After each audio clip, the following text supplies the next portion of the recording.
Hello, Stephen. This will be some midterm video feedback for you on the Amethyst Bay print ad.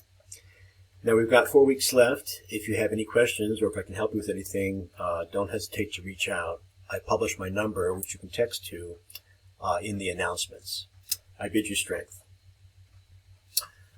Stephen, your package was quite large, so when I open it, I'm expecting to find, it looks like you have some screenshots assembled into individual PDFs. That's great. That's really nice. And you can use these in your final reflection. You also have the source names, it looks like. And you put them, the source names, I'm presuming, on their own layers in Illustrator. I don't know, that's one way. It's a demonstration of what's called metadata. Okay, so I'm going to open up your Illustrator file. We'll see if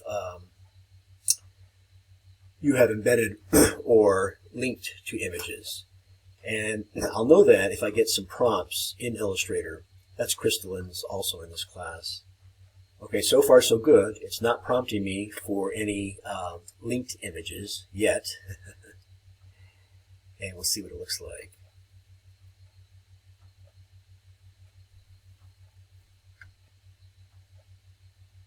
Okay, great, very nice. And I see that you've got, yes, you have embedded images and quite a few of them.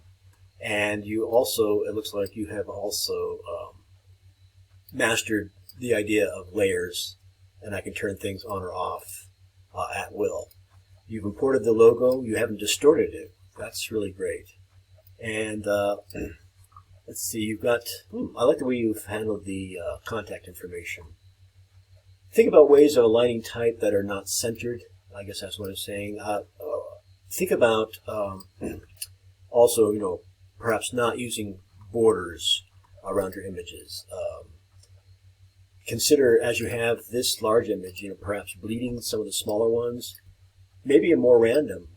Let's see, these are grouped, right? Let me see if I can use a different tool to select them. Perhaps a more random, I was going to say, more random arrangement of the elements. If I can get here. And think about contrast to scale. Things, where things are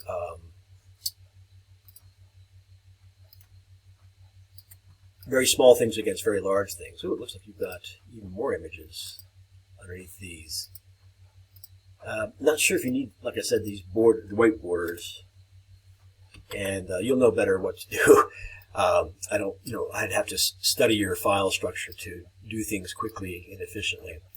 Avoid bars. I know it's something that we think of, but take a look at professionally designed ads and see they're generally very minimalistic. Okay. So take a look and see, Stephen, at what other major corporations, travel and leisure corporations are doing for advertisement. You can find it all on the web. I don't expect you to go out and buy magazines. It's probably too difficult to do that. But at any rate, I would say, simplify your ingredients. Consider other arrangements which are not, perhaps so symmetrical. And vary the size of your photographs. That would be my suggestion. One last thing. Stephen, take a look at the work of Burton. He's a great example of combining line art, all kinds of imagery. Line art with photographs, photo collage. He was a German expatriate that came here and designed for various magazines, as you can see. But take a look at his work. You might be turned on by it. It's older, but he was a pioneer, and to me at least, it still looks pretty fresh. All right, you could use maybe some of his sensibilities in the design of your ad.